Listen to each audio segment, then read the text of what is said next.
En 95.9 Cámara FM llegó el momento de las noticias. Con el patrocinio de Almacenes Éxito presentamos el Noticiero Económico Antioqueño. Información local, nacional e internacional a la altura de todas las cabezas. Noticiero Económico Antioqueño. Desde 1975 dice cómo marchan los negocios. Director J. Enrique Ríos.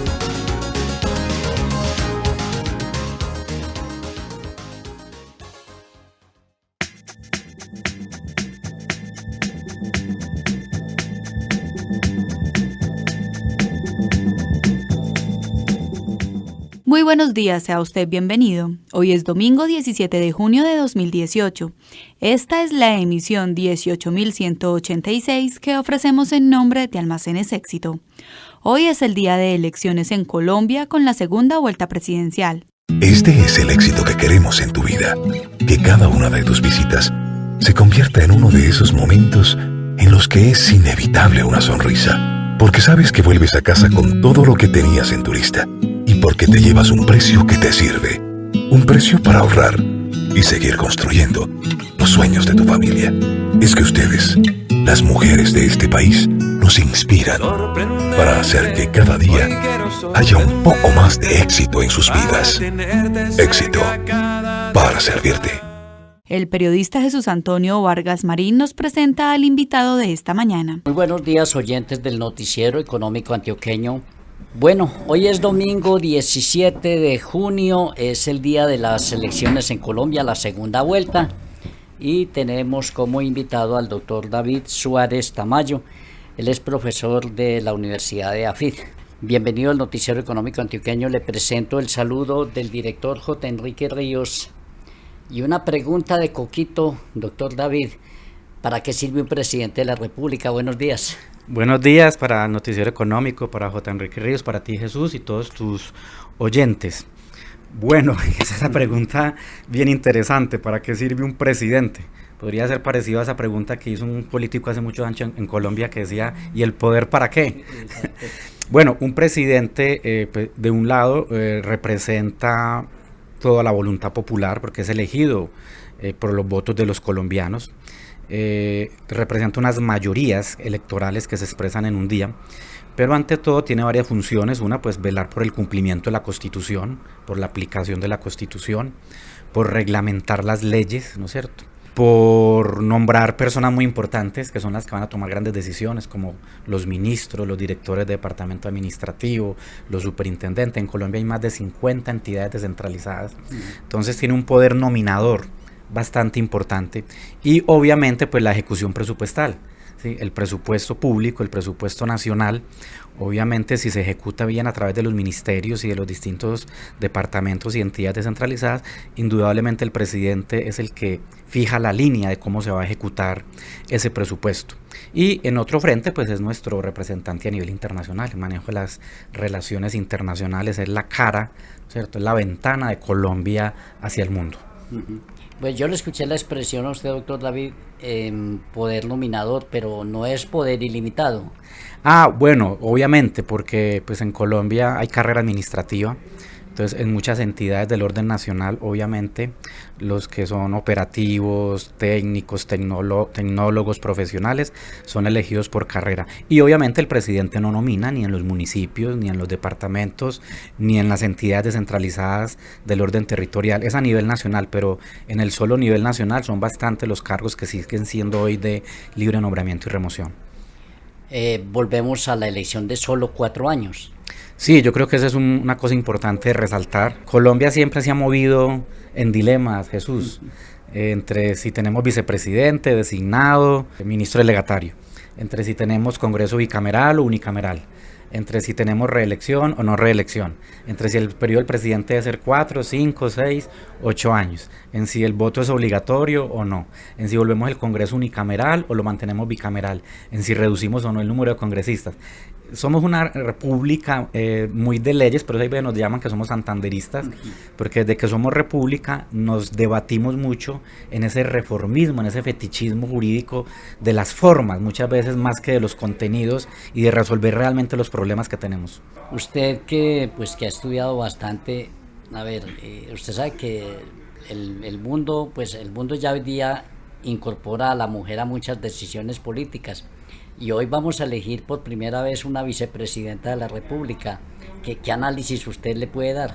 Primero, el voto de la mujer costó muchas luchas, es una reivindicación de la mujer en la década de los 50, con el general Rojas Pinilla y con el plebiscito del año 57, e indudablemente la participación de la mujer se ha venido intensificando cada vez, no solamente la presencia en el Congreso, sino, fíjate Jesús, recordemos que por ejemplo en el 2010 pues fue candidata Noemí Sanín, en el 2014 tuvimos de candidata a Clara López, a Marta Lucía Ramírez. Lamentablemente esta vez no tuvimos candidatas presidenciales, hubo precandidatas y Marta Lucía que participó en la consulta, pero es muy meritorio saber que de los 5 candidatos finales que llegaron a la primera vuelta, 4 en su fórmula vicepresidencial eran mujeres, y también muy importante que hoy que se elige presidente con su fórmula vicepresidencial, ambos candidatos tienen como fórmula vicepresidencial 2 mujeres.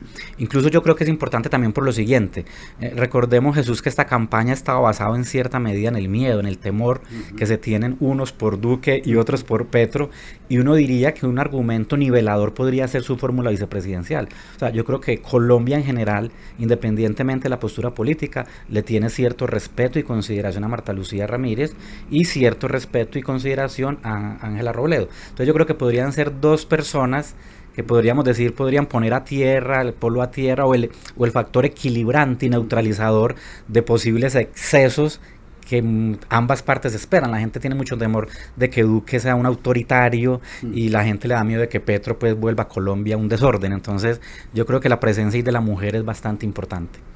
Doctor David, a ver, hace 3 semanas precisamente, usted me mencionó hace un momentico que hubo precandidatas. Yo diría que fue candidatas, pero no alcanzaron puerto. A ver, definitivamente mirándolo así, pues también con un lenguaje muy coloquial, es como una pendejada que una persona diga que va a renunciar o que renuncia a una candidatura cuando ya su nombre estaba impreso en el tarjetón, y me refiero en el caso de Vivian Morales, que apareció con 41.000 votos. Bueno, tiene usted razón, hay que corregir. En realidad sí habían 2 candidatas que eran Piedad Córdoba y Vivian Morales. Y tiene usted razón, Piedad Córdoba renunció y hubo tiempo de que la excluyeran del tarjetón, pero recordemos que Vivian Morales sacó como 70.000 votos, 40.000, no sé. Sí. O sea, todavía había gente ese día pensando que Vivian seguía siendo candidata. Sí, como dicen por ahí Jesús, que yo no lo comparto, que la política es muy dinámica. Yo más bien diría que la política es amnésica, que la política tiene mala memoria y que la política es muy acomodada y hay veces sin escrúpulos.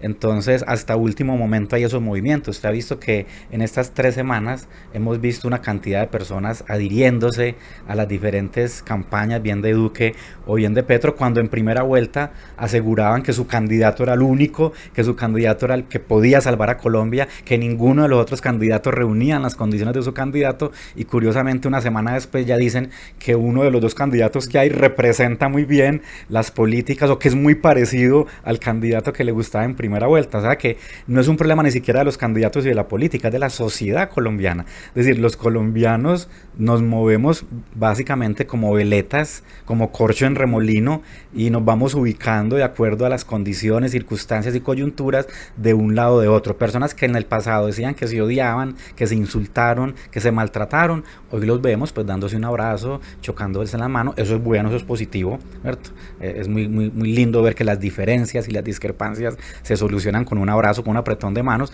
pero eso muestra cómo la clase política y la sociedad colombiana la construimos a punta de bandazos, ¿no es cierto? Vamos de golpe el golpe, de banda en banda, generamos muchas heridas, generamos muchas confrontaciones, hay veces hacemos mucho daño a las personas, a las instituciones, para luego salir a pedir perdón, a decir que fue una mala interpretación, o que por favor me presentó una excusa.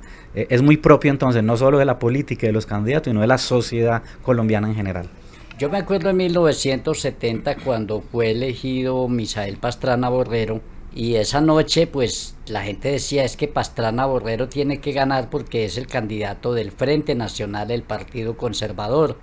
Y la diferencia en esa época era que había liberales y conservadores, pero para estas elecciones de hoy no se ven. ¿Qué pasó con los partidos? Sí, como sé que este programa lo pueden estar escuchando muchos jóvenes y personas que pronto no son abogados, no conocen la política, sí, un recorderis, y es que después del plebiscito del 57 el Partido Liberal y Conservador hizo un pacto de que se iban a repartir el poder durante 20 años y a cada partido le tocaba la presidencia durante 4, y la última era en ese periodo 70-74 que le correspondía al Partido Conservador, como usted dice, en cabeza de Misael Pastrana, pero se le atravesó el general Rojas Pinilla, que fue lo que dio lugar después al surgimiento del M-19.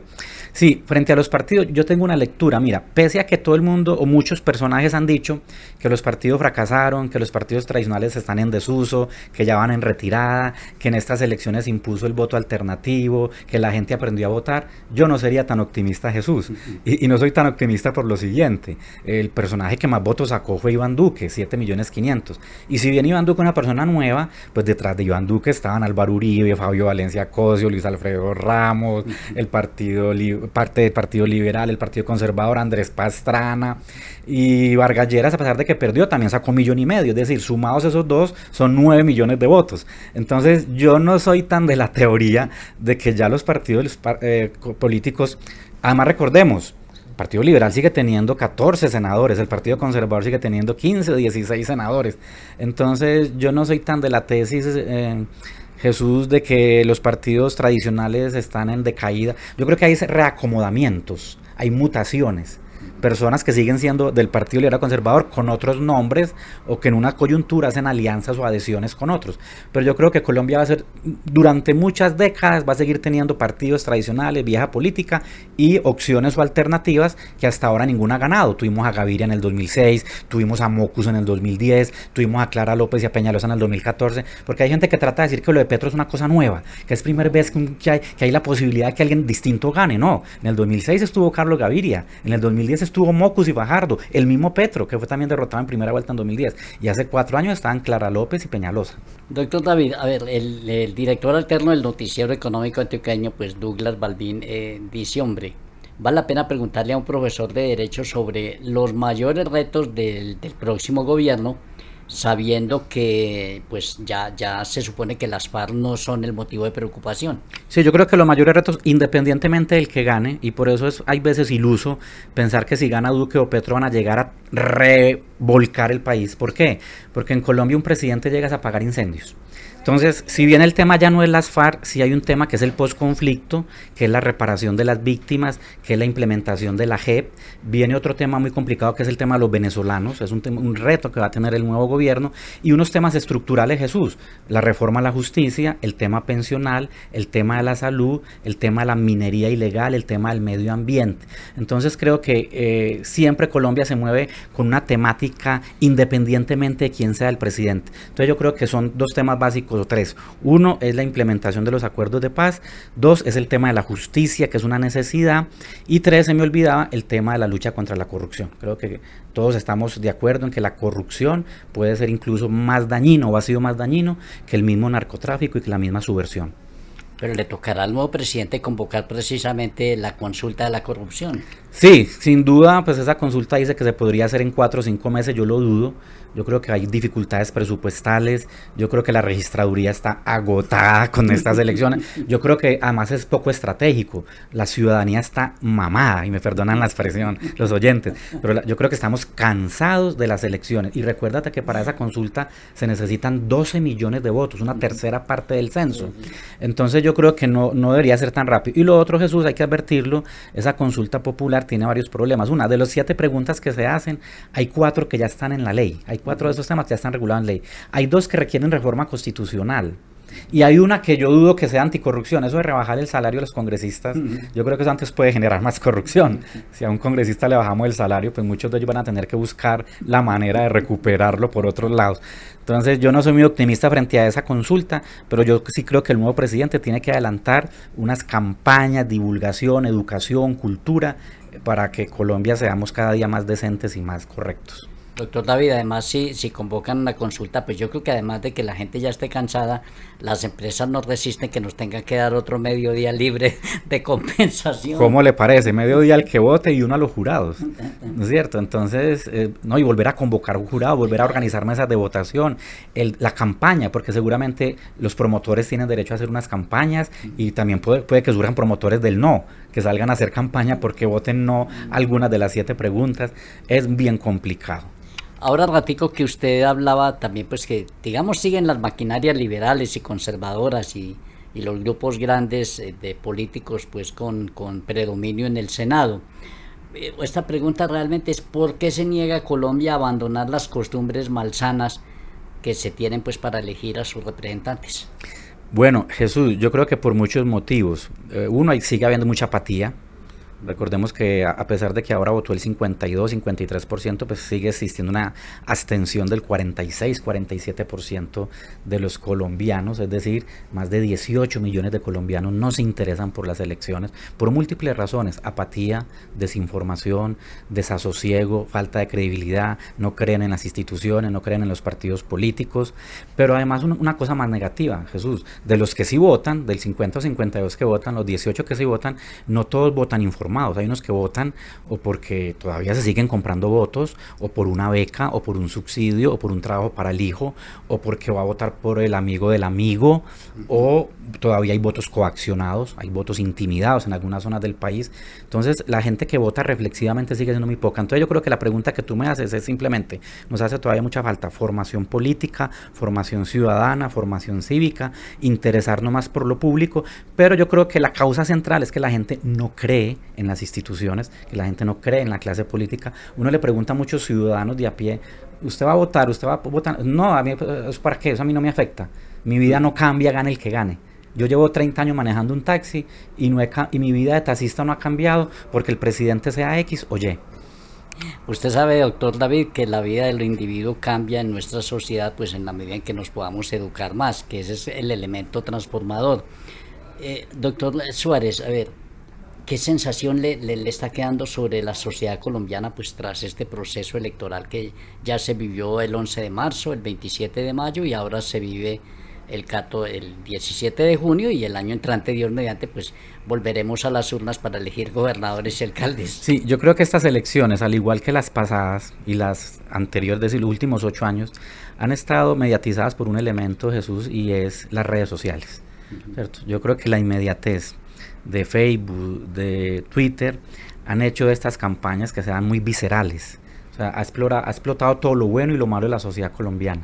El apasionamiento, la emotividad, el impulso, el agravio, el insulto, la ofensa y las mentiras. Es muy fácil hoy montar noticias. Usted que se mueve en estos medios, Jesús, sabe que hoy día es muy difícil para el ciudadano distinguir cuando una noticia es verdadera o falsa. Le llegaban a uno por WhatsApp cadenas donde aparecían resultados de encuestas con el logo de la encuestadora o de una revista o de un periódico, y eran encuestas falsas. Entonces el ciudadano hoy se mueve en medio de mucha mentira, de mucho montaje. Las redes sociales han hecho que haya la velocidad de la información es impresionante, y yo creo que no hemos tenido tiempo de estudiarlo a fondo. Yo creo que ni los candidatos, ni las campañas, ni la academia ha estudiado a fondo cuál es el verdadero impacto que tiene hoy en materia electoral el uso de redes sociales y la explotación de esa emotividad que tenemos los colombianos. Los colombianos somos muy emotivos, muy impulsivos, por eso nos dicen que somos muy tropicalistas, que somos del trópico, puede ser factor climático, ¿no es cierto? Entonces nos dejamos llevar mucho por el apasionamiento.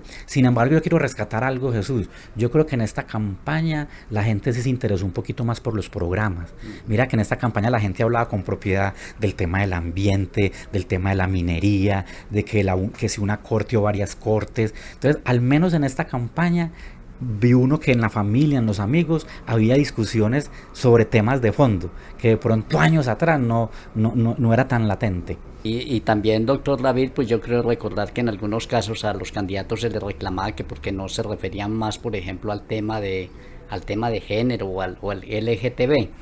A ver, políticamente, ¿usted cómo ve la alianza multipartidista que se ha consolidado alrededor del uribismo de cara pues a a estas elecciones y a lo que se espera para este país después del 7 de agosto? Yo creo que relativamente era de esperarse, a pesar de que la gente le dice a César Gaviria torcido, a Vargas Lleras, pero yo creo que es de esperarse porque indudablemente, Jesús, los partidos políticos y la clase política colombiana pues tienen unos privilegios, tienen un estatus que proteger, que cuidar. Y ellos obviamente ven que el enemigo o el posible contradictor de ese estatus es Gustavo Petro.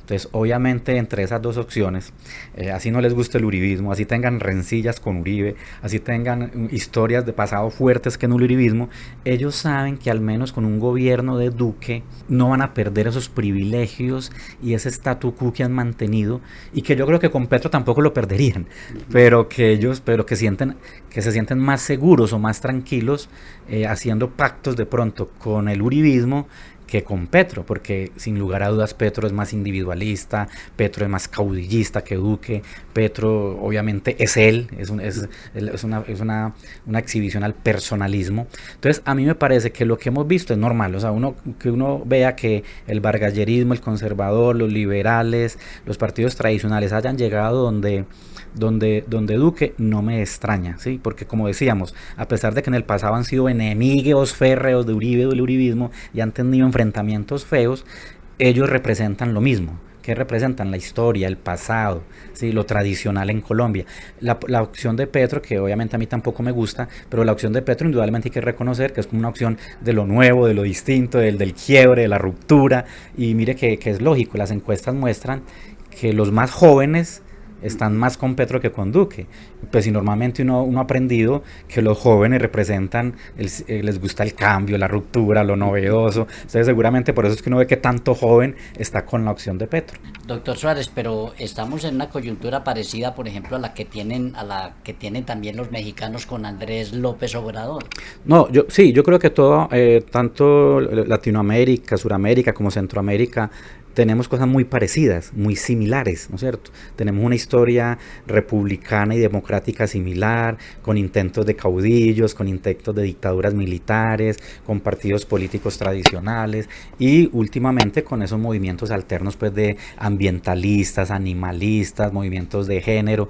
Yo creo que más o menos es una misma línea transversal, lo que ha sucedido en Argentina, en Brasil, en Ecuador, en Colombia. Yo creo que la única diferencia de Colombia con los demás países es que en los últimos 40 años no hemos tenido dictaduras, ¿sí? Que en casi todos los países de América Latina, en Argentina, en Paraguay, en Chile, se han dado dictaduras, y en Colombia no hemos tenido dictaduras durante los últimos 50-55 años. Profesor David Suárez Tamayo, ¿por qué salir a votar hoy domingo 17 de junio? Bueno, primero sería porque el voto es un derecho, porque el voto es una conquista que generó muchas luchas, mucho derramamiento de sangre, porque los derechos son para ejercerlos, porque hoy se decide quién va a gobernar a Colombia entre los 4 años, porque el ciudadano tiene la opción o de votar por un candidato, por otro, votar en blanco o abstenerse. Yo creo que ha sido un error de estas 3 semanas que algunas campañas hayan satanizado a quienes vayan a votar en blanco o a quienes se vayan a abstener.